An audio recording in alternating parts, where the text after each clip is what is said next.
పెరుగుదల దశలో ఉన్న రబీ వరిలో ప్రస్తుతం పురుగుల తాకిడి అధికంగా కనిపిస్తోంది. ముఖ్యంగా మొగి పురుగుల బెడద రైతుకు ఏటా సర్వసాధారణంగా మారింది.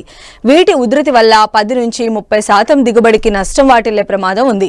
నివారణకు పురుగు మందులు పిచికారీ ఒక్కటే పరిష్కారం కాదు. సమగ్ర సస్యరక్షణ పద్ధతులను ఆచరించి తక్కువ ఖర్చుతో వీటిని సులభంగా అరికట్టవచ్చని తెలియజేస్తున్నారు వరంగల్ ప్రాంతీయ వ్యవసాయ పరిశోధనా స్థానం శాస్త్రవేత్త శ్రవణ్ కుమార్.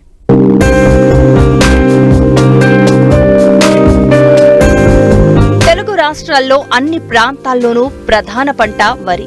నాటు నుంచి కోత దశ వరకు కూలీల కొరత, సాగునీటి ఇబ్బందులతో అనేక సమస్యలను ఎదుర్కొంటున్న రైతుకు చీడపీడల నివారణ కూడా పెద్ద సవాల్గా మారింది.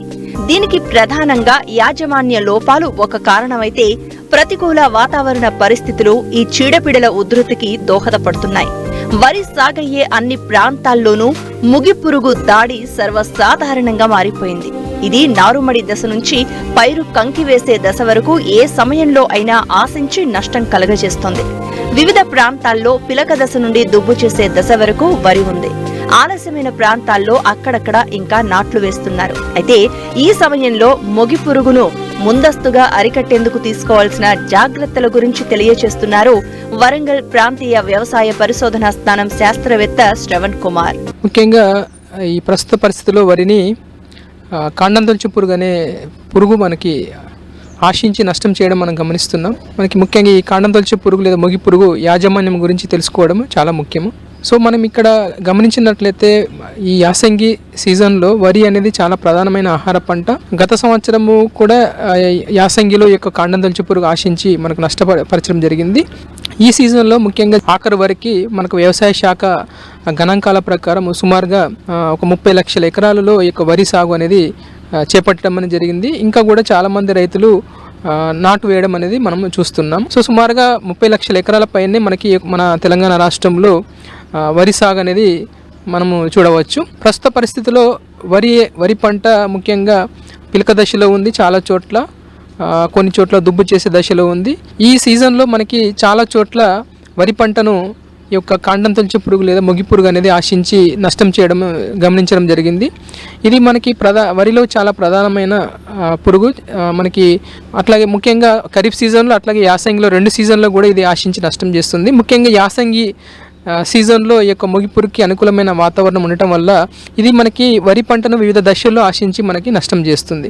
దీని గురించి మనము కూలంకషంగా తెలుసుకున్నట్లయితే యాజమాన్యము ఇది రెక్కల పురుగు సంబంధించిన పురుగు. ఈ యొక్క మొగి పురుగు లేదా కాండం తొలచు పురుగుల జీవిత చక్రంలో మనకి 4 దశలు గమనించవచ్చు. ముఖ్యంగా రెక్కల పురుగు దశ, అట్లాగే గుడ్డు దశ, తర్వాత లార్వా దశ, అట్లాగే ప్యూప దశ. ఇట్లా మనకి చాలా రకాల పురుగులలో ఈ 4 దశలు మనము గమనిస్తాము. దీంట్లో మనకి ఈ కాండం తొలచు పురుగులో లార్వా దశ అనేది మనకి పంటకు నష్టం చేసే దశ.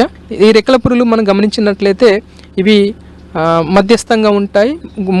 ఎండు గోధుమ రంగులో కానీ పసుపు రంగులో కానీ ఉండి తల్లి రెక్కల పురుగులు అయితే ముందు రెక్కలపై మనకి మచ్చలు గమనించవచ్చు. ఈ యొక్క తల్లి రెక్కల పురుగులు అనుకూల వాతావరణ పరిస్థితులలో మనకి మొక్క నారులో అయితే అది ఆకుల చివరిలో అట్లాగే ఆకుల మీద మనకి గుంపులుగా గుడ్లు పెడుతుంది. ఈ గుంపులుగా గుడ్లు పెట్టిన వాటి మీద గోధుమ రంగు వెంట్రుకలతో కప్పివేసి అది మనకి ఒక్కొక్క తల్లి రెక్కల పురుగు 2-3 చోట్ల మనకి యొక్క గుడ్లను పెట్టడం జరుగుతుంది. ఈ గుడ్ల నుంచి మనకి సుమారుగా వారం 10 రోజులలో ఈ యొక్క లార్వా పురుగులు బయటికి రావడం జరుగుతుంది. ఆ వచ్చిన లార్వా పురుగులు మనకి పంటకు నష్టం చేయడం మనము చూడవచ్చు.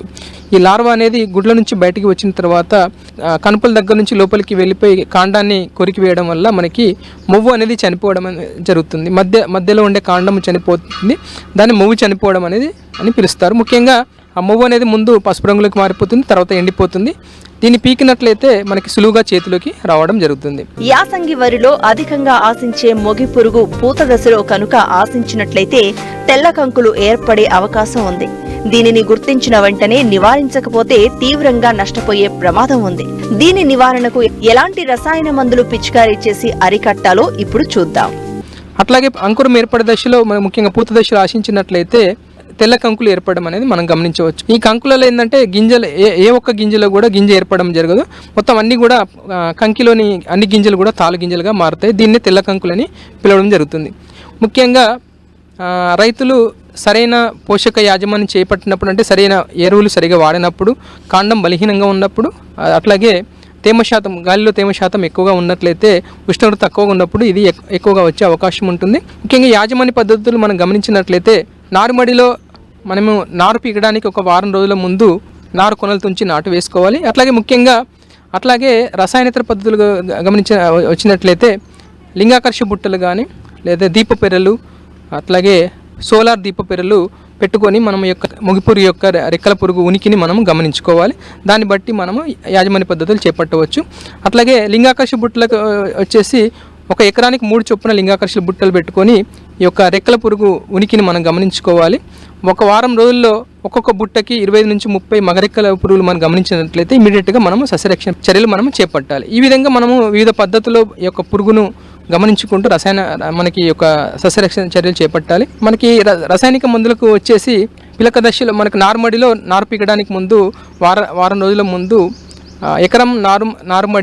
ఎకరానికి సరిపోయే నారుమడిలో ఒక 800 గ్రాముల కార్బోఫ్యూరాన్ 3G గుళికలు కానీ, ఒక 600 గ్రాముల ఫిప్రోనిల్ గుళికలు కానీ నారుమడిలో చల్లుకోవాలి. అట్లాగే నాటు వేసిన 15 రోజులకి రకరకాల గుళికలు మనకి అందుబాటులో ఉన్నాయి. ముఖ్యంగా వాటిలో కార్బోఫ్యూరాన్ 3G గుళికలు ఎకరానికి 10 కిలోలు కానీ, అట్లాగే కార్టాప్ హైడ్రోక్లోరైడ్ గుళికలు ఎకరానికి 8 కిలోలు కానీ, క్లోరంటా నిలిప్రోల్ గుళికలు ఎకరానికి 4 కిలోల చొప్పున బురద పదంలో మనం పొలంలో చల్లుకోవాలి.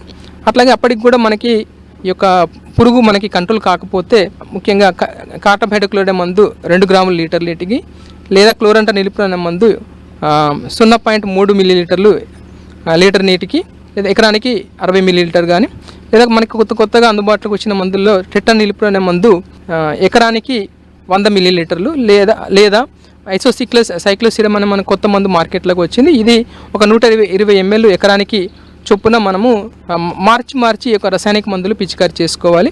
అట్లాగే పిలక దశలో వచ్చిన మొగిపురుగు మనం సరిగ్గా కంట్రోల్ చేయలేకపోతే అంకురం ఏర్పడే దశలో ఇంతకుముందు చెప్పిన మందులు, ముఖ్యంగా ఐసోసిక్లోసిరమ్ కానీ, లేదా టెట్రా నిలిప్రోల్ కానీ, కార్టాప్ హైడ్రోక్లోరైడ్ కానీ, క్లోరంటా నిలిప్రోల్ అనే మందులను మనము నిర్దేశించిన మోతాదులో పిచికారి చేసుకున్నట్లయితే ఈ యొక్క మొగిపురుగును మనం సమర్థవంతంగా అరికట్టవచ్చు. ముఖ్యంగా వీటితో పాటు బయో కంట్రోల్ మెథడ్స్లో ముఖ్యంగా ట్రైకోగ్రామా గుడ్లను ఎకరానికి 20,000 చొప్పున వాడుకోవచ్చు.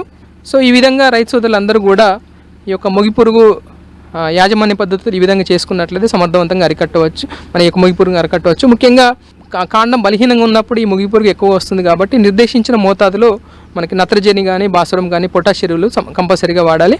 అట్లాగే మొగిపురుగు ఏవైతే వాడితే మనకి అది కంట్రోల్ అవుతుందో ఆ మందులు వాడి ఆ మొగిపురుగును కంట్రోల్ చేసుకోవాల్సిందిగా కోరుచున్నాం.